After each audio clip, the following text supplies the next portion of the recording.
vuelven a hacer uso de eso, de ese blefaroblasto, de esa raíz del flagelo que está ahí de esos axonemas, y se vuelve a transformar ahora en un tripomastigoto, pero ahora le damos el nombre de tripomastigoto sanguíneo.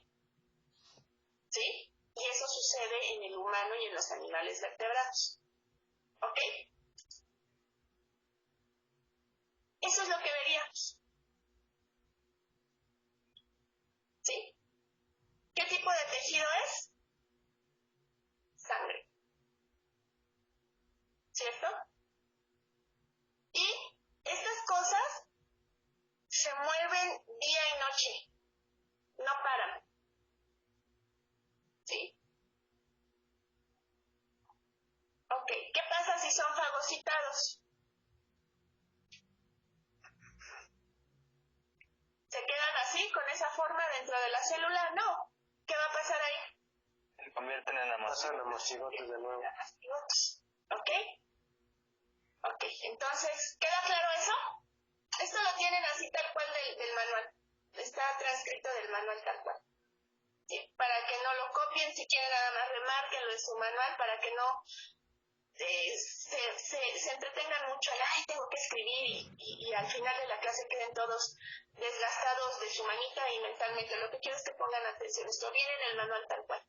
Entonces, bueno, aquí lo único que estamos viendo ya es algo que ya les describí en el otro esquema comunitario, ¿sí? El núcleo, no sé, les dije blefaroblasto o lo cambio por kinetoplasto, Doc. Que quede como blefaroblasto, Gaby. Que quede como blefaroblasto, Sí, que son es las dos cosas. diferenciación y es por grupos taxonómicos, ¿eh? O sea, ya está más sofisticada la cosa. Sí, entonces, ¿qué es lo que estamos viendo? Pues un esquema que nos habla del núcleo y un esquema que nos habla que aquí está esta estructura que en el momento en que lo requiera, esto va a dar origen al flagelo y a la membrana ondulante. ¿Sí? ¿De qué dependerá? Pues el tipo de hospedador en donde se esté desarrollando. Si estamos hablando de la chincha, pues será el promastigote, el epimastigote y el tripomastigote metacíclico.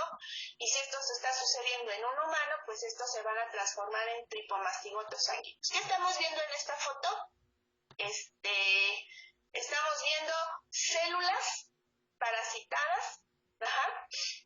Aquí no estoy segura si son células cardíacas, Doc. Ya no Sí, estoy son células cardíacas y es el nido de amastigotes. Ok, entonces, aquí lo que estamos viendo son estas estructuras chiquititas, 3 a 6 micras chiquititas, muchos amastigotos, y a este grupito se le llama nido de amastigotos, ¿sí? Y, Doc, ¿aquí me ayudas con lo de las tinciones? Sí, entonces, pues es hematoxilina de la eosina. A ver. Pero aquí lo importante nada más a rescatar, que bueno, pues que son básicamente de la serie de Romanovsky, que lo único que hay que destacar es que las estructuras ácidas se tiñen con colorantes básicos y las estructuras básicas se tiñen con colorantes ácidos, y eso pues nos da una policromatía que a nosotros nos permite identificar que es básico y que es ácido. Y lo más importante entonces que es considerar que los núcleos son ácidos y por eso se tiñen diferente a los citoplasmas que son básicos. Y eso a nosotros nos permite pues definitivamente establecer las características morfológicas básicamente. Y a esta persona que se le ocurrió este tipo de policromía, pues se apellida Romanovsky, y de ahí vienen una gran cantidad de colorantes, ¿no? Que está el Giemsa, Ferrite, Papa Nicolau, hematoxilina eosina, básicamente, ¿no? Okay. ¿Qué más, Doc? Bueno, vamos a ver qué hay más en esta... pues miren. Ay, se precioso. Entonces, pues acuérdense que si son tinciones policromáticas diferenciales, pues aquí lo que estamos viendo, aquí vemos el núcleo de la célula muscular, ¿sí? Recordando lo que nos decía el Doc, que tiene que ver con la afinidad, ¿no? De los pHs alcalinos, se adhieren o tienen apetencias por las partículas ácidas, ¿sí? En el caso, por ejemplo, del núcleo, pues están los ácidos nucleicos, ¿no? Entonces, pues aquí vemos esa característica aquí en las células, ¿no? En la célula muscular. Pero esto también aplica en los parásitos. Entonces, si ustedes ven esto chiquitito, chiquitito, chiquitito, ¿sí lo ven? Pues este es un amastigoto. Entonces, aquí hay dos puntitos que tienen apetencia, ¿sí? En donde la tinción de pH alcalino tiene apetencia por lo ácido. Entonces, fíjense, uno es el núcleo, nos queda perfectamente claro, están ahí los ácidos nucleicos. ¿El otro qué es? El kinetoplasto. El kinetoplasto. Blefaroblasto. Blefaroblasto. Ajá. ¿Y ahí qué hay? La raíz del flagelo y aparte hay otra estructura asociada. ¿Cuál? Mitocondria. La mitocondria. ¿Y por qué se tiñe ahí? La presencia de ácidos nucleicos. ¿Y quién será el responsable de eso? ¿También aplica para entidades femeninas? No, se trastornó lo que dijiste, no se entendió. Que se aplica para entidades femeninas, bueno, solamente para hacer madura femenina. ¿Qué hay en la mitocondria? Material genético. Y ese material genético tiene ácidos, ¿no? Ácidos nucleicos. Ácidos nucleicos. Entonces, pues la tinción, por su apetencia en cuanto a pH, pues también ahí se manifiesta. ¿Sí? Ok. Vamos a ver entonces las fases de promastigoto. Estos estarían en las chinches. Estas son fotos de cultivos. ¿Sí? Aquí hay que relacionarlo con lo que estamos viendo en el esquema. Si vean, acá está el núcleo y acá está el blefaroblasto. ¿Ya vieron? A ver, vamos a ver qué nos manda la imagen siguiente. Creo que aquí no hay esquema. No hay esquema, no hay fotografía. Sí, del epimastigote se las debo. Pero aquí sí tenemos el tripomastigoto, ¿sí? En este caso es un tripomastigoto sanguíneo. Aquí se ve la siluetita de unos glóbulos rojos por ahí, ¿sí? Vean, uno es el núcleo y otro es el blefaroblasto y la membrana ondulante. Ajá. ¿Queda claro? Profesor, entonces, este blefaroblasto está compuesto por el kinetoplasto y por los vestigios del flagelo, dijo. Se llama cuerpo parabasal. Cuerpo parabasal. Ok. De hecho, a la luz de la nueva clasificación, estos organismos son ahora se llama parabasalia. Parabasalia. Y las giardias y las tricomonas son metamónados. Es una locura. Es una locura la clasificación, pero yo no le quiero entregar eso todavía.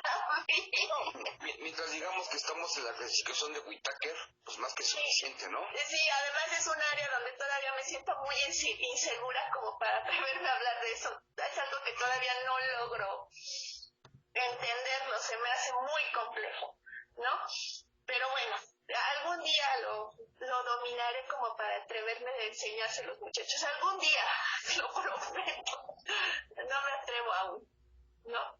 Lo que sí es que, bueno, aquí sí vemos, ¿sí? Estas estructuras, ¿sí? Teñidas con núcleo, el blefaroblasto y la membrana ondulante. No sé por qué con las tinciones se hacen así como camaroncitos, no quedan extendidos bonitos, ¿por qué? No sé. No, pero... Los matas, canija. No, quedan todos así. Los matas con la fijación y, o sea, si se acuerdan, en la forma de movimiento, son movimientos en espiral. Entonces, lo que ustedes vieron detuvieron la película en esa posición de matar el tripomastigote. Pero, por ejemplo, en los tripanosomas africanos, es más fácil verlos así, alargaditos, bonitos, muy fotogénicos, pero estos se hacen así todos como camarones hervidos, y no sé, pero bueno,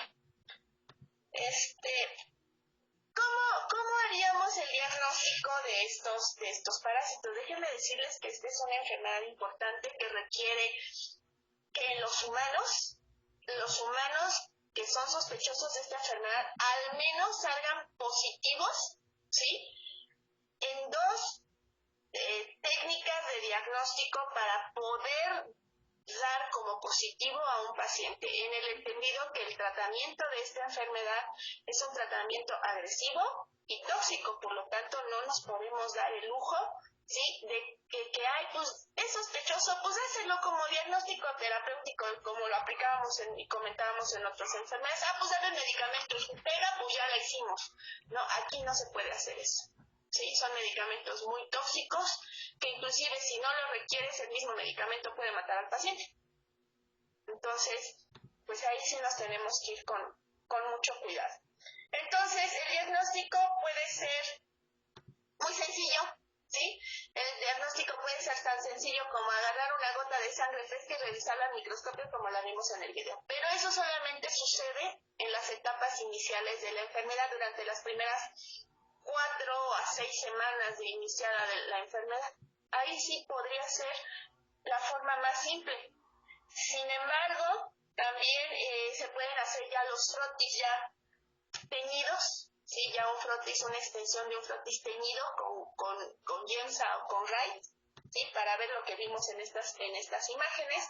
La otra también puede ser la técnica de genodiagnóstico. Es una técnica que está vigente aún en la norma oficial mexicana, la norma 032, ¿sí? De diagnóstico de enfermedades vectoriales, ¿sí? Si le pueden echar un vistazo. Esa técnica de genodiagnóstico, geno significa raro o extraño.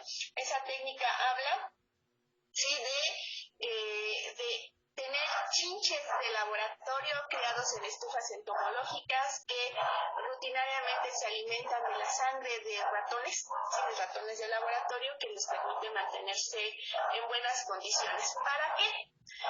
Para que esas chinches, cuando llegue un paciente sospechoso de tripanosoma, se pongan en contacto de forma deliberada en unas cajitas, ¿sí?, que se le pegan a la piel del paciente sospechoso para favorecer que la chinche se alimente y desarrolle las fases a nivel intestinal después de algunas semanas.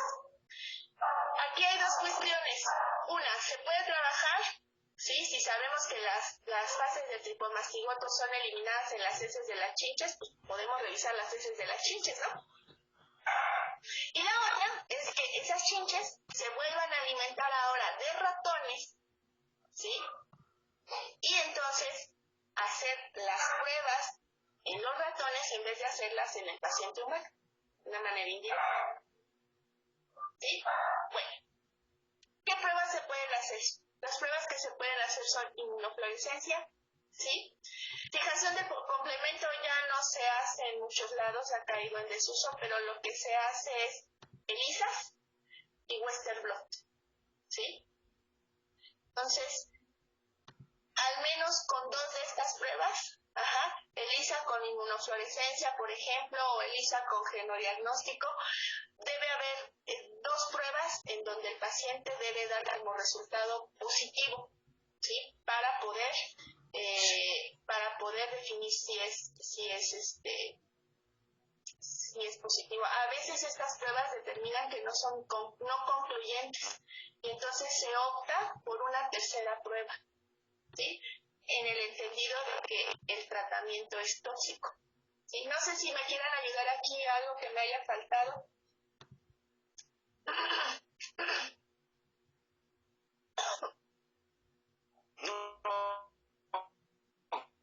Lo que podemos decir que ya esas cosas están en desuso ahora, ¿no? El diagnóstico, pues porque, bueno, la idea es que ya no, la gente no le hagas cosas invasivas a las personas, ¿no? Pero siguen la norma, ¿no? Fueron útiles. No, claro. Pero bueno, en general ya no se utiliza. Déjenme ver si ahorita, por ejemplo, les consigo el algoritmo. Un algoritmo que tenemos ahí. Las técnicas ahora de biología molecular teóricamente son menos invasivas que le pongas a la gente ese tipo de situaciones que son relativamente traumáticas, ¿no? Sí. Y bueno, pues todo tiene que mejorar, ¿no? Yo creo que lugares donde no se pueda acceder a biología molecular y tienen las chinches relativamente asépticas, pues órale. lo haces, ¿no? A ver, Pascual, indica.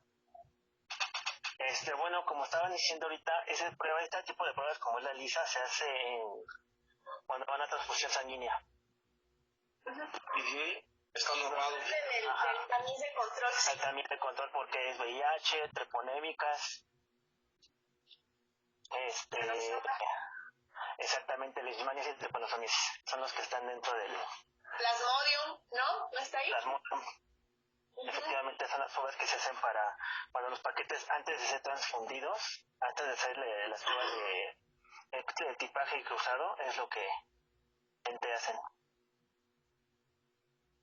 No, las técnicas son, pues bueno, los expertos en diagnóstico vamos a ser nosotros, y pues la idea es esa, si sabes hacer y tienes bien claro el ciclo de vida, ya puedes buscar cuál es tu target diagnóstico. Y luego si sabes hacer las técnicas con las manitas, pues Western Blot, hay Western Blot para todo lo que ustedes quieran, gustan y manden, ¿no? Listas, ni se diga. Las PCRs para todo. Y ahora las pruebas inmunocromáticas que no estamos viendo aquí, pues ya lo está ganando la ciencia, pero la idea es que ahora las inmunocromatografías se hacen en 5 minutos, 10 minutos, y prueba de ella pues es el COVID y las pruebas de embarazo, ¿no? Eso yo me imagino que lo ven en inmunología, las inmunocromáticas. Es algo rapidísimo. Sí, de hecho, ya también, están muy popularizados en animales, Jorge Luis. También, seguramente. Ya mucho se utilizan. Pues ya deberíamos empezar a actualizarlo, ¿no? Y pues qué bueno, ¿no? La ciencia avanza, ¿no? Sí, pero ahora yo no... Quiero hacer un comentario respecto a lo primero que dijo Gaby, porque no sé si estaba yo contigo o si fue con David Velasco esta cosa, pero han encontrado que por lo general los tripomastigotes que se encuentran en la sangre son altamente susceptibles al complemento, pero una pequeña proporción, mediante una proteína de recubrimiento, resisten al complemento, pero es una muy baja proporción de la población que puede haber en la sangre. Entonces han encontrado que si la sangre se procesa por microhematocrito y se obtiene la capa floquística, ahí en la capa floquística están los tripomastigotes, y esa es una estrategia que permite detectar los tripomastigotes tanto durante las infecciones agudas como durante las infecciones crónicas. Y de hecho esto es algo que, digamos, está modificando el concepto del ciclo de vida, porque las chinches toman tripomastigotes en lugar de amastigotes del hospedero vertebrado. Y esto lleva a que sea un ciclo, digamos, muchísimo más simplificado para el desarrollo dentro de los insectos. O sea, así que esto nos brinda una opción, digamos que más sencilla, más rápida, obteniendo esas pequeñas proporciones de tripomastigotes sanguíneos. Sí, eso era lo que quería comentarles. Sí. Bueno, entonces, ¿pasamos al otro flagelado? Sí. Bueno. Sí, claro. El otro flagelado, sí, es un parásito que es de alguna manera pariente, ¿sí? Con tripanosoma, ¿sí? Si ustedes checaron la morfología, estas leishmanias presentan dos formas, dos estadios. ¿Cuáles son esas, Víctor? Esos dos estadios de leishmania. Víctor Neria. Son los me fue el nombre. Mastigote, promastigote. Es quiste y... No, ¿qué fase estás viendo ahí en el fondo? Estoy viendo estos móviles, vida libre. Carolina. Amastigote y promastigote. Amastigote y promastigote. ¿Y el que estás viendo ahí, en el fondo de esa imagen, cuál sería? Sin saber mucho, ¿eh? Si lo relacionas con lo que vimos en morfología hace ratito. Promastigote, ¿no? Promastigote, ahí se ve el flagelillo, ¿no? Ahí se ve. Y la forma de uso. ¿Ok? Muy bien. Bueno, básicamente vamos a hablar de estas especies. Leishmania chagasi, Leishmania mexicana y Leishmania mexicana variedad brasiliensis. Las tres las tenemos en el país, ¿sí? Pero en el caso de Leishmania chagas y Leishmania brasiliensis tenemos ya solamente en ciertas regiones de nuestro país se reportan focos de presentación de estas etapas. La que más se encuentra pues es Leishmania mexicana, variedad mexicana. Si lo relacionamos al curso clínico, nosotros podemos hablar de 3 tipos de cursos clínicos. 2 que involucran la superficie de la piel y las mucosas, y otro que es sistémico. Entonces, ¿cuál es cuál? Bueno, Leishmania chagas genera una leishmaniosis que conocemos como leishmaniosis de tipo visceral o sistémica, ¿sí? Aquí lo que vamos a ver, vamos a encontrar que estas pues son capaces de invadir el sistema endotelial de muchas vísceras, vaso, hígado, ganglios mesentéricos, mucosa intestinal, etcétera, ¿sí? Y tenemos otra variante, ¿sí?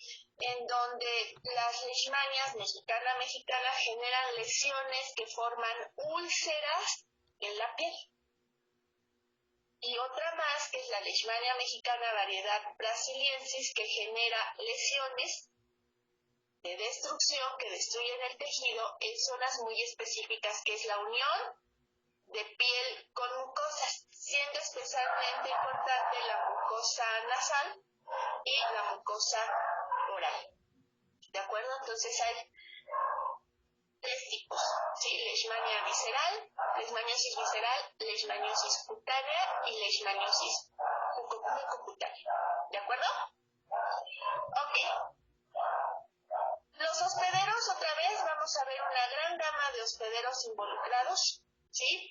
Los humanos, ¿sí? Entramos accidentalmente a estos cursos clínicos porque pues entramos en contacto, nos ponemos en contacto en regiones geográficas donde existe el vector de la enfermedad, y el vector de esta enfermedad es una mosca, como la que están viendo ustedes en la imagen, que pertenece al género Luxomia, ¿sí? Luxomia, mía en latín significa mosca, para que lo relacionen de alguna manera y no se confundan con Trypanosoma, ¿sí? Con los vectores involucrados, ¿de acuerdo? Entonces, bueno, dicho lo cual, hay una gran gama de hospederos involucrados, ¿sí? Y aquí la parte crítica, ¿sí? Es entrar en contacto con la picadura de este vector. A diferencia de las chinches en tripanosomiasis, aquí la transmisión es a través de la saliva de la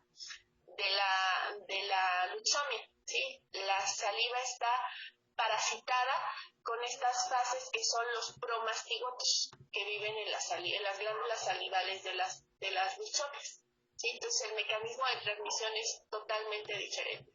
Lo cual, si no mal recuerdo, y no sé recuerdo si era un orden, si este es el orden salivaria, y con las chinches era el orden estercolaria, pero no sé si son órdenes. Son con los tripanosomas. Con los tripanosomas es estercolaria, pero no sé si es orden. No tiene nada que ver. No sé si es un orden, no se recuerdo, pero la forma aquí de la transmisión es con la saliva, y aquí es diferente, ¿vale? Ahora, ¿dónde se localizan los amastigotes? Pues depende del tipo de leishmania que estemos hablando. En el caso de las viscerales, que es Chagas, ¿sí? Es el endotelio, ¿sí? de los vasos capilares, ¿sí? Piel, hígado, pulmón, riñón, vaso, corazón, gónadas, adrenales, médula ósea, etcétera. Mientras que con las mexicanas, ¿sí? Lo que estamos viendo es el endotelio de capilares en piel y uniones mucocutáneas. ¿Sí queda claro? Entonces, a mastigotes estamos viendo que son estructuras que no tienen flagelo, ¿sí? Y que por lo tanto van a estar intracelulares. ¿Queda claro esa parte? Y que van a formar nidos, estos grupos, estas colonias que reciben el nombre común, ¿sí? De nidos de amastigotes, ¿sí? Entonces, bueno, los amastigotes los vamos a encontrar en los vertebrados, ya vimos que son animales, muchos animales silvestres, muchos animales domésticos y los seres humanos. Y el promastigote únicamente lo vamos a encontrar en las luxomias, y el sitio que nos interesa principalmente es que entender que son las glándulas salivales las que se encuentran parasitadas y que son la forma, ¿sí?, que al usar el contenido de estas glándulas salivales al momento de picar, pues es cuando se hace el mecanismo de transmisión hacia los animales y hacia los seres humanos. Aquí lo que estamos viendo otra vez es un esquema muy parecido a lo que vimos con Trypanosoma. Estos amastigotos, ¿sí?, presentan su núcleo, presentan el blefaroblasto, ¿sí? Este esquema ya lo traspolamos aquí a este tejido, es un macrófago, ¿sí? Y aquí vemos el núcleo, ¿sí?, de ese macrófago, y vemos todos estos chiquitos que son los amastigotos. ¿De acuerdo? Ok. La fase de promastigoto, ¿sí? Igual forma de uso, vemos el núcleo en la parte media del cuerpo del protozoario, y vemos el blefaroblasto, ¿sí?, con la formación ya de un flagelo corto, como lo que veíamos en la primera imagen que vimos al empezar esta presentación específicamente. Entonces vean, aquí tenemos ya una imagen, estos son de cultivo, ¿sí? Y esto lo que estamos viendo son el kinetoplasto. Y aquí lo que nos llama la atención es que vean, ¿no? Por ejemplo, aquí está el núcleo, ¿sí?, y el kinetoplasto, el blefaroblasto, perdón, y vemos aquí una partecita del flagelo, ¿sale? Lo mismo aquí, el núcleo, el kinetoplasto y el flagelo, que aquí está todo hecho, todo plegado, ¿de acuerdo? ¿Cómo se diferencian los diferentes géneros? Bueno, aunque aquí nosotros les presentamos solamente Leishmania chanasi, Leishmania mexicana, variedad mexicana, y Leishmania brasilensis, lo que sí les queremos comentar es que el grupo de las Leishmanias es un grupo muy grande, muy heterogéneo. No sé cuántas especies haya, como unas 20. Casi unas 20, sí. Como unas 20, ¿no? De las cuales, pues estas que les mencionamos, podríamos decir que son como las cabezas de grupo, que entre ellas se diferencian, pues básicamente por biología molecular, ¿sí? Y bueno,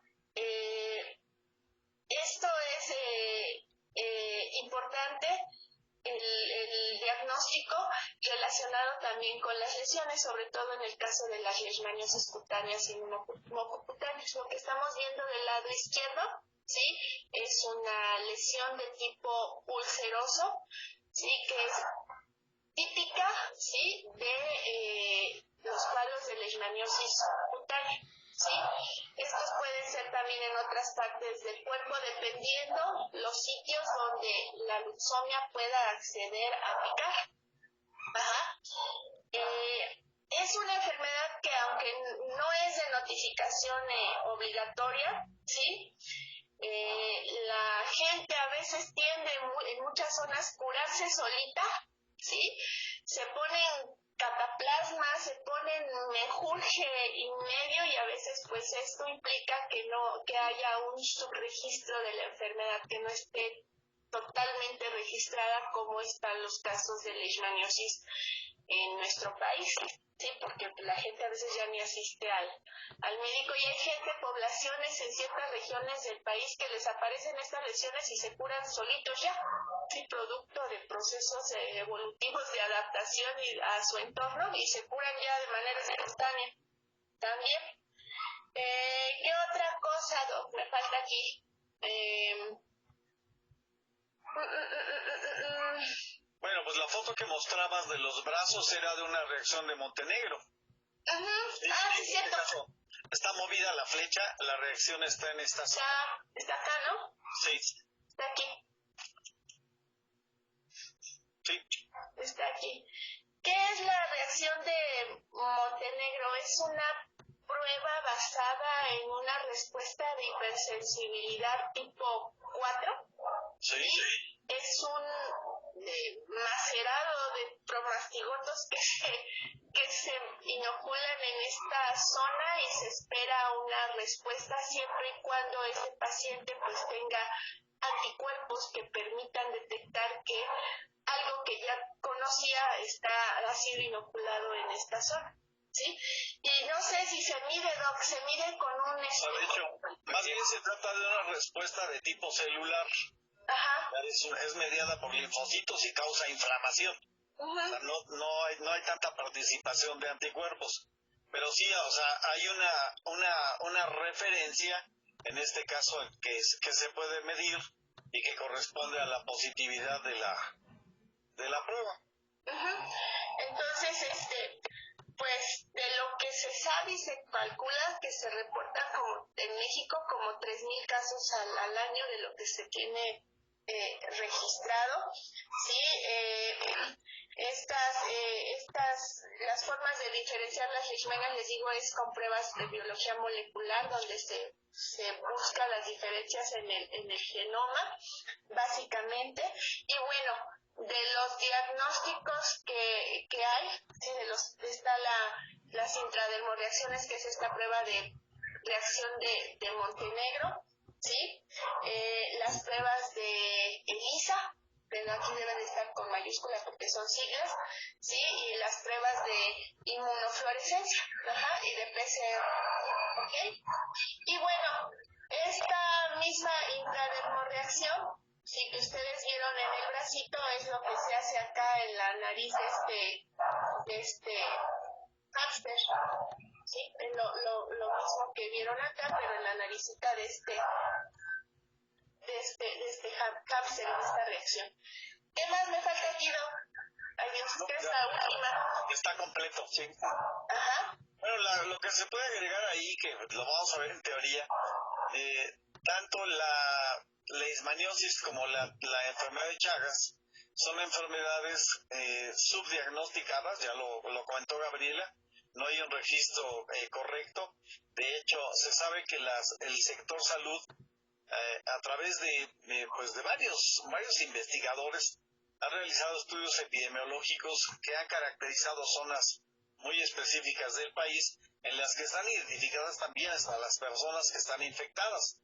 Pero se trata de una enfermedad totalmente ignorada, de una enfermedad en la que el tratamiento también puede ser bastante caro, puede resultar tóxico y la aplicación del producto, y no necesariamente significa que las personas se van a recuperar o se van a curar.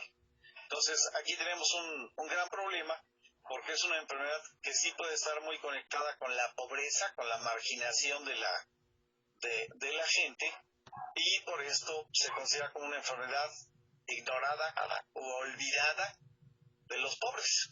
¿Sí? Si esto le da a un rico, pues estas personas sí se mueven, sí se hace el diagnóstico y finalmente se hace el tratamiento. Y de hecho esto es tan extremo que podemos encontrar que mientras que para la gente pobre no hay disponibilidad o no hay accesibilidad a los medicamentos, la gente con recursos se le puede infectar su perro, desarrollar la enfermedad y se consiguen los medicamentos para tratar al perro, mientras que esto no está accesible para muchos seres humanos debido a la condición en la que viven estas personas. Sí, así que la leishmaniosis es una enfermedad que puede estar afectando a miles de personas, pero que no hay una atención correcta a esta cuestión. La otra también que les quería yo también un poquito abundar es que también, por ejemplo, cuando vemos este tipo de lesiones o que son en otras partes del cuerpo, en los brazos, por ejemplo, lo que se hace también es un improntado. Sí, es un improntado, se hace una limpieza de la zona con un poco de agua y jabón de tocador, ¿sí? Se deja orear un poquito y se hace un improntado. Acuérdense que esto es así como con el portazo se toma como una impresión de una huella digital por compararlo con algo. Esto se fija y se tiñe para detectar la presencia de amastigotes. Sin embargo, aquí lo importante es que no siempre Sí, no siempre funciona esto, depende mucho qué tan reciente es la lesión, si esta lesión no se ha infectado con otras cosas, porque puede ser fácil que también otro tipo de microorganismos se agreguen a este tipo de lesiones, ¿sí? Entonces, se requiere también igual el conocimiento, la idea de que a lo mejor hay algo más que ya está metido ahí en esta lesión, y también aquí lo que se pueden ver pues se vería algo así parecido, ¿no? En el tejido. De hecho, en el laboratorio, y de eso no tengo fotos, tenemos unas lesiones. Sí, no sé si eran pacientes de Chiapas, no recuerdo, o de Tabasco, de pacientes con lesiones de leishmania, ¿sí? Improntados de piel, y que eran pacientes que además de esto venían cursando con otra enfermedad que era VIH. Entonces, tenemos ahí unas laminillas muy bonitas que ojalá en algún momento, en algún taller, regresen y las podamos observar para afianzar este conocimiento. Y bueno, de los lugares en México donde se reporta más leishmaniosis actualmente son Quintana Roo, Tabasco y Yucatán. Así que es de donde se tiene más registro, de donde se tiene más conocimiento de que ahí se presenta con mayor frecuencia. ¿Sale? No sé si ahí, bueno, ahí en las lagunas de Montebello, Doc, ahí hay luxomias también. En todas partes, de hecho, a mí me ha tocado estar en la zona de Cuetzalan, lo que sería el límite de Puebla con Veracruz, y son abundantísimas las luxomias. Y de hecho, a cualquiera de ustedes que haya estado en una playa, en esa hora en la que se está metiendo el sol y está oscureciéndose, esas mosquitas chiquititas que los fastidian en ese momento preciso de la tarde son las luxomias. De hecho, se les conoce también como moscas del piso o moscas de la arena. Incluso en algunos lugares les llaman chaquistes. Chaquistes. Sí. Y estoy seguro a todos ustedes que han estado en una playa en la tarde, ya los picaron los chaquistes, pero sin leishmania. Sí, entonces hay muchas zonas del país donde existen estas mosquitas, y de hecho ya se ha detectado que en algunos lugares puede haber algunos otros dípteros que suplanten a las luxomias o a los flebotomos europeos, por ejemplo, y se conviertan en vectores competentes de leishmania. Así ya pasó en Australia, movieron animales de Europa a Australia. Ahí hay una especie que es la infanta, que es la versión europea de lo que es la Chagas. Se llevaron animales a Australia y en Australia desarrollaron el problema. Y de hecho, esto es tan increíble que, por ejemplo, en Inglaterra tienen animales con leishmania, pero no tienen el vector. Sí, y lo que ocurre es bien sencillo. La gente se va de paseo al Mediterráneo con sus perros. Los perros se comportan como perros, son picados por las moscas, desarrollan leishmania, y es muy común la leishmaniosis, y se regresan a Inglaterra con sus leishmanias. Entonces es bien interesante esta cuestión, y les digo, hay una interconexión muy fuerte entre los vectores, los animales domésticos y los seres humanos.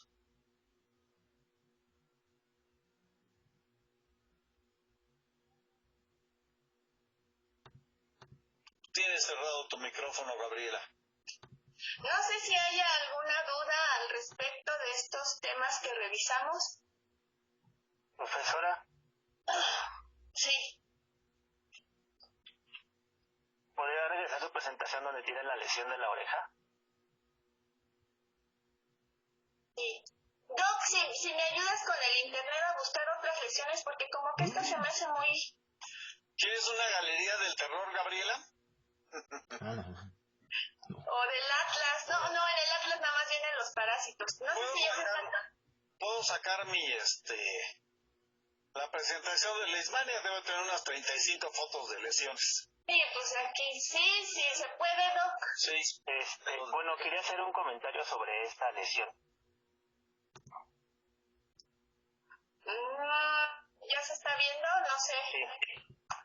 ¿Sí? Sí, ve que usted nos estaba comentando que posiblemente se pueda ver afectada por otro tipo de microorganismos. Nosotros en la clínica, en el hospital, hemos visto lesiones más o menos así. A nosotros nos hace sospechar de algo micótico. Ajá. Entonces, cuando nosotros estamos tomando las muestras al paciente, hacemos como una serie de preguntas, le decimos de dónde viene o de qué región viene, y empiezan a platicar, no, yo estoy en el campo, trabajo acá, me la paso en la selva. Entonces es ahí donde vamos nosotros como que Indagando por dónde va el problema. Ajá. porque dice el paciente, no, pues yo tengo como 3 años yendo a dermatología y nada más no le dan. Entonces no saben si es un hongo, no saben si es una bacteria, y es ahí cuando nosotros empezamos como que a indagar y se sospechan de otro tipo de... Y es que sabes que también, como les decía, la gente ya no va al médico y se ponen menjurje y medio. Pomadas, ungüentos, cataplasmas. Hay una planta que se llama, no sé si es la hoja sanguinaria, ¿no, Doc? Sanguinaria. Sí, sí, que se la ponen ahí como cataplasma. Ajá, se la ponen ahí y parece ser que sí funciona, o no sé si también tenga que ver igual en esas regiones, pues que la leishmaniasis ya es algo que está como establecido y de alguna manera pues la población de ahí ya tiene algún tipo de inmunidad o de respuesta. Sanguinaria, le dicen también chicalote. Chicalote, sí. Pero el chicalote le dicen sanguinaria. Así se llama. Ese es el nombre del género. El nombre científico es sanguinaria y hay un montón de variedades, ¿no? Sí. Yo no dudo que la herbolaria tenga algo que ver, o sea, digo, el premio Nobel que le acaban de dar para la Artemisa, la planta, ¿no? Que cura de alguna manera la malaria. Plasmodium.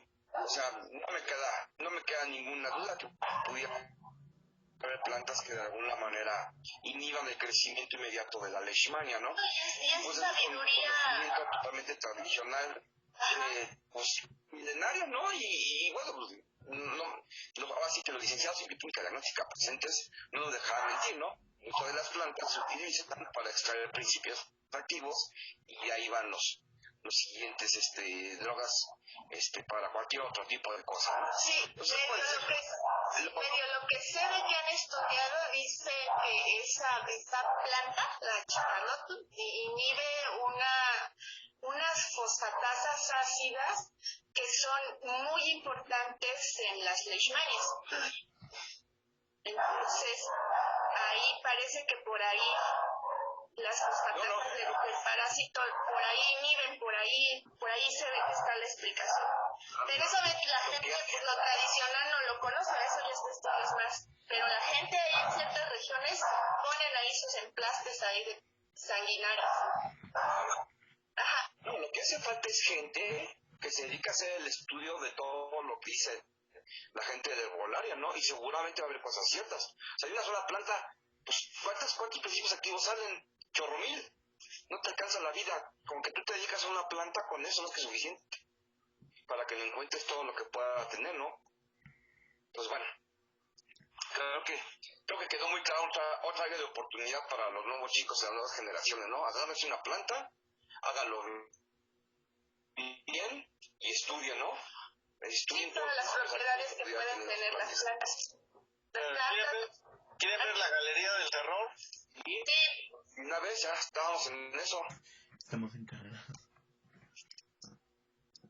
Ahí tienen. ¿Sí? Esto es interesante porque aquí hay, digamos, una dualidad. La foto de la derecha es una úlcera en desarrollo. Eventualmente pueden ser úlceras indoloras. Son úlceras o son lesiones que no incapacitan a la gente. Pero en la condición opuesta, esto es justamente lo que manejaban hace un momento de la prueba intradérmica. Esta es una reacción inflamatoria asociada a hipersensibilidad tipo 4 que más adelante se puede convertir en la úlcera. Entonces, las úlceras producidas por leishmania son úlceras que tienen aspecto de cráter y que pueden crecer de acuerdo con la virulencia que tenga la cepa. Entonces podemos encontrar gente que desarrolla las úlceras, pero muy lentamente. Y como lo comento, son úlceras que evolucionan lento, son úlceras que tal vez no resultan tan dolorosas y la gente puede llevar una vida, digamos, relativamente normal. Sí, pero también podemos encontrar cepas virulentas que tienen, que permiten desarrollar lesiones muy agresivas, muy difusas, y esto puede estar asociado también a la condición inmunológica del hospedero. Entonces aquí sí, como hace un momento lo decía Gabriela, hay una conexión de la respuesta celular con con la evolución de la enfermedad. Si hay individuos con inmunodeficiencias, háblese de SIDA, por ejemplo, la situación puede ser mucho más agresiva, de manera que, pues, a partir del advenimiento del SIDA, se pudo crear toda una serie de enfermedades ligadas a esta enfermedad, pero sobre todo relacionadas con la inmunodeficiencia. Entonces, vean, esto es una forma difusa de leishmaniosis. Sí, aquí el común denominador es pobreza, aislamiento y una serie de situaciones de orden económico, porque esto puede parecer increíble, pero para la gente que vive con este aislamiento, salir del lugar en el que vive va a ser para muchos casi imposible. ¿Sí? Sería como preguntarle a Víctor Neria, ¿cuántas veces has ido a Nueva York, Víctor? ¿Y qué representaría para ti? Porque, o sea, ir a Nueva York es un evento en la vida. ¿Sí? Y estoy seguro que si fueras a Nueva York, regresarías platicando durante meses de haber visitado ese lugar por todas las cosas que hay en esta cuestión. Pues hay mexicanos que no han salido jamás de su localidad. De hecho, lo preguntaba yo con mi grupo mi grupo de veterinaria. Hay gente que no conoce físicamente, así tridimensionalmente, una playa, no conoce el mar. Sí, aquí podemos decir, bueno, de Ciudad de México en 3 horas, si nos vamos por Poza Rica, llegamos al Golfo de México. Sí, es rápido, pero hay gente que no se desplaza y esta gente vive en un aislamiento muy importante. ¿Sí? Entonces, úlceras, lesiones de tipo ya a nivel de mucosa, es el paladar blando, y esto es una reacción inflamatoria asociada a los amastigotes en esto que sería la zona de la úvula, y aquí tenemos estaciones linfoides que son las amígdalas. Entonces, esto eventualmente es un problema fuerte, ¿sí? Esto es leishmaniosis diseminada. Aquí seguramente hay un componente de inmunodeficiencia. Aquí tenemos una forma que es interesante, ¿sí? Para la gente que está en los hospitales, porque esta forma de leishmaniosis se puede confundir con gran facilidad con la lepra. Y tenemos lepra en nuestro país. De hecho, la lepra es por una micobacteria, y tenemos la tuberculosis también, que va galopando. O sea, probablemente no estamos tan conscientes de esto, pero hay tuberculosis. De hecho, hay tuberculosos en Cuautitlán Izcalli con la enfermedad activa y que van por la vida interactuando con los demás. Entonces, esto que se puede confundir con lepra es una forma de leishmaniosis también. Estas serían úlceras típicas, ¿sí? De las que se puede recuperar material exudativo, y de acuerdo al tiempo de evolución que lleven en desarrollo, vamos a poder detectar o no detectar la presencia de los amastigotes. Pero este tipo de lesiones son muy sugerentes de la leishmaniosis. Estos son casos centroamericanos de lo que sería la infección por Leishmania brasiliensis, que podría provocar o puede provocar las formas mucocutáneas. ¿Sí? Una úlcera típica, esto sería la forma mucocutánea, ¿sí? Con una evolución bastante avanzada, que ya platicaremos en teoría todas las repercusiones que pueden traer. Y esto es un caso de la forma visceral. ¿Sí? Aquí en México se conocen muy pocos casos de la forma visceral, y lo que puede estar pasando probablemente es que los pacientes no son diagnosticados. ¿Sí? La leishmaniosis visceral es una enfermedad que avanza muy violentamente, que puede matar con bastante probabilidad, y que sobre todo cuando no se aplica un tratamiento, hasta el 85% de los pacientes llegan a morir. ¿Sí? Entonces, Esta es una cuestión que resulta de importancia porque son dos vísceras las que se ven muy afectadas. Una de ellas es el hígado. De hecho, esta banda de cinta adhesiva está sobre todo remarcando el lóbulo hepático derecho. Ustedes se pueden tocar su hígado si meten los dedos por debajo del borde de la última costilla del lado derecho. Allí tenemos el hígado. ¿Sí? Ahí se lo pueden picar ahorita y eso duele bastante. De hecho, un golpe en esa zona es sumamente doloroso. Aquí el hígado creció de una forma impresionante. ¿Por qué? Porque estos parásitos generan trastornos a nivel vascular y van a afectar el funcionamiento de la víscera. Y lo mismo tenemos con la otra banda que se presenta, que está marcando la zona donde está acomodado el vaso. El vaso normalmente es una víscera muy pequeña, pero en presencia de la infección aumenta notablemente su volumen. ¿Sí? Entonces, formas cutáneas y mucocutáneas en las que seguramente hay un componente de inmunodeficiencia. Estas serían úlceras a nivel de piel que más adelante van a interactuar con la mucosa de la boca y que se van a ir abriendo de forma gradual. Esto es algo que no se ve en América. Esto es una secuela de leishmaniosis por Leishmania donovani, que es una de las primeras leishmanias que se conocieron. Originalmente se identificaron solo la Leishmania brasiliensis, la Leishmania trópica y la Leishmania donovani. Sí, y en este caso trópica era cutánea, donovani la visceral y brasiliensis la mucocutánea.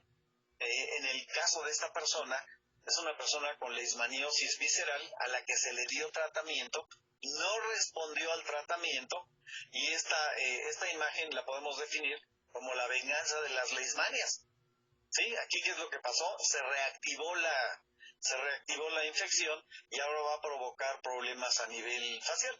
Este es otro caso de leishmaniosis de mucosas, ¿sí? Asociada con leishmania brasiliensis, y eso lo que hace un momento se manejaba, la mutilación que puede llegar a provocar la leishmaniosis por leishmania brasiliensis, ¿sí? Entonces, este es otro caso centroamericano, ¿sí? Y eso es interesante, ¿sí? Seguramente algunos de ustedes tienen lesiones como estas en su organismo, ¿sí? Si a ustedes los vacunaron contra la tuberculosis, acuérdense lo que les pasó, una lesión inflamatoria en el hombro, que hasta va caminando conforme ustedes fueron creciendo. Les creció el traje y se desplazó la cicatriz. Esto es una cicatriz derivada de leishmaniosis que se curó espontáneamente, algo de lo que decía Gabriela. Sí, o sea, no les hacen caso y se cierra automáticamente la úlcera, la persona se recupera y queda inmunizada para el resto de la vida. ¿Sí? Entonces, ¿qué pasó aquí? Un individuo inmunocompetente. ¿Sí? Entonces, casos de leishmaniosis visceral, en este caso son formas africanas, y por lo general se produce la muerte de estos individuos, ¿sí? Y esto, por ejemplo, es un vaso, ¿sí? Que no tiene pinta de vaso, ¿sí? Porque el vaso normalmente es una víscera delgadita, aplanada, ¿sí? De pequeña dimensión. En este caso es un vaso muy dilatado, y esto es un hígado de un paciente con leishmaniosis. De hecho, estas vísceras se obtuvieron a partir de perros, no de seres humanos, pero a los perros les va igual de mal, ¿sí? Esto es un caso de la forma visceral. De hecho, está ahí invertida la foto, ¿sí? ¿Por qué lo digo? Porque este es el lóbulo hepático derecho y aquí aparece del lado izquierdo, ¿sí? Entonces, esto debería estar de este lado en este paciente. Esto es una forma diseminada de leishmaniosis, y lo que están haciendo es tomando una muestra, una biopsia, para tratar de demostrar la presencia de los amastigotes en las células. Y pues en las mascotas, bueno, los animales que acompañan al ser humano también desarrollan lesiones relacionadas con la leishmaniosis. Este sería un caso de la forma cutánea mucocutánea, y este sería un caso de leishmaniosis visceral. Aquí cabe señalar algo interesante. Vean las uñas de este perro, son gigantescas, ¿sí? Esto se llama onicoglifosis y es muy característico de los animales que desarrollan la forma visceral de la leishmaniosis, Sí, entonces esto es la galería del terror relacionada con Leishmania. Sí. No sé si quieres agregar algo más, Gabriela. No, pero ya con esas fotos del terror basta y sobra. Sí. Bueno, pues. O sea, que eso es muy importante lo que estás apuntando, Pablo. Pues es una enfermedad totalmente estética, ¿no? Sí. De hecho, pues. Tu desarrollo. No sé si tú te acuerdas de todo lo que platicaba. O sea, tuvimos oportunidad, al menos Jorge y yo, de conocer al doctor Oscar Velasco, que fue el que hizo el estudio a nivel nacional para determinar las zonas de distribución de la leishmaniosis. Fue muy interesante, pero duró mucho tiempo, se invirtió mucho esfuerzo y al final el gobierno abandonó todo esto. O sea, se quedaron los datos, dijeron sí hay, sabemos dónde están, pero ya no les vamos a poder hacer absolutamente nada. Entonces la cuestión aquí es se trata de una situación social, de una situación económica, de una situación hasta de orden político. Sí, a mí me tocó y de hecho, pues, a lo mejor pasa en sus comunidades. Sí, el día que se hace una campaña política, esa es la única etapa en la que los desgraciados políticos se acercan a las comunidades. Y a veces esto viene acompañado de servicio médico, en el que pues les dan un chance de, digamos, medio respirar, pero termina la campaña, ya votaron por esos políticos y se abandona a las comunidades. Sí, de hecho a mí me tocó, fíjense, mi papá estuvo muy metido en la política y nos metió a nosotros también en las campañas políticas. Yo era un niño que capturaba niños para que los vacunaran. Sí, tendría yo 8 o 10 años y nos lanzaban como sabuesos a capturar niños para hacer que los vacunaran. Y nos metíamos a veces en unos líos tremendos, pero esto generaba de alguna manera beneficios a la comunidad. ¿Por qué? Porque no existía lo que hay ahora. ¿Sí? Que estoy seguro que Carolina, que Claudia, que Rodrigo tienen su registro de vacunas. Y a veces es hasta obligatorio presentarlo para hacer algún tipo de trámite. Eso antes era ciencia ficción. Sí, les hablo de hace una muy buena cantidad de años. Entonces, esto pasa con muchas enfermedades. A la gente le dan alguna atención cuando se puede, pero después la abandonan. Entonces, existen una gran cantidad de comunidades dentro de nuestro país en las que esta situación es cotidiana, tan graves como para que si el compañero Víctor Neria se quisiera enfermar, tendría que enfermarse por día y horario, que es el día que hay médico que le puede dar algún tipo de atención. ¿Por qué? Porque existen comunidades todavía sumamente marginadas, sumamente aisladas, ¿sí? Nosotros estamos habituados a que si nos sentimos mal, hasta podemos escoger la categoría del doctor y el hospital al que queremos ir, pero hay lugares en los que no existe el médico, no existe la clínica, o ha pasado cosas peores, que seguro Jorgito las conoce. Existe la instalación médica, pero no tiene personal. De hecho, pasó aquí en Tultitlán, hubo una clínica del ISSSTE, ¿sí?, que fue del primer mundo con los equipamientos más increíbles. Yo tuve oportunidad de conocerlo antes de que lo inauguraran y no tenía personal. Y luego contrataron personal y resultó, por ejemplo, imagínate, Noé Ramos, ¿sí?, que te mandaban al neurólogo, pero el cuate que estaba en neurología no sabía nada de neurología. Y seguramente Gabriela se acuerda de uno de nuestros compañeros que fue a parar a ese hospital y se murió. ¿Por qué? Porque no supieron manejar su caso. Entonces, eso fue impresionante, porque sí metieron personal, pero el personal no estaba capacitado. Y hay otros casos tan terribles, y esto ocurrió en el régimen de Peña Nieto. Al menos una vez a la semana inauguraban una clínica o un hospital, y resulta que lo inauguraban y se quedaba abandonado. Y sí, ahí está el monumento, pero no había el servicio médico para la comunidad. A mí me tocó con Fox. Ay, Me tocó con Fox en Chiapas. Y estaba el puro cascarón del edificio, puro cascarón, muy bonito el cascarón, pero vacío. Y es que estuvieron en la inauguración, las fotos, los videos, la noticia, y se llevaron el equipo para inaugurar otra clínica, no sé dónde más. Y pues ya regresé aparte con el hígado inflamado, hecho muégano, y de lo que se hacía, ¿no? Y fue la época de aquella frase tristemente célebre de las lavadoras de dos patas.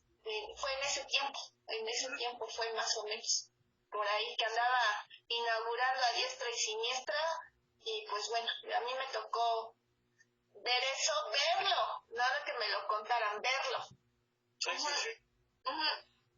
Y bueno, pues ya.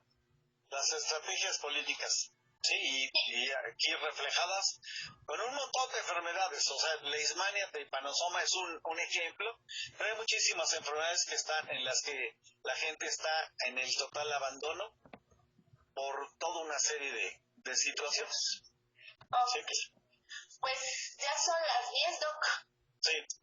Pues no sé si haya dudas, nada más les queremos recordar que el próximo jueves Hay examen. calendarizado clase y examen. Entonces, para que tomen las medidas pertinentes, la cámara va a estar abierta todo el tiempo y si requerimos que abran el audio, también se les va a pedir que abran su audio, ¿sí? Entonces, para que totalmente visibles. así como estamos nosotros, así, sí, no nada más así, los ojitos así, como estoy ahorita, así los puros ojitos, ¿no? Como Carla Esquivel, por ejemplo. Entonces ahí tendrían que tomar las medidas pertinentes para que no haya problemas para el próximo jueves en especial, ¿sí? Y eso va a suceder con los demás exámenes conforme vayamos avanzando. Entonces, bueno, de mi parte es todo lo que les puedo ya comentar. Nos veríamos el próximo jueves. Y bueno, pues cambio fuera. Jorge y Gabriela, en eso, platiquemos ahorita que ya se vaya todo el mundo. Sí, entonces chicos, ya pueden irse desconectando, nos vemos. Bye bye. Gracias. Luego. Luego, maestro. Hola, Buen día, bye. Maestro Pablo.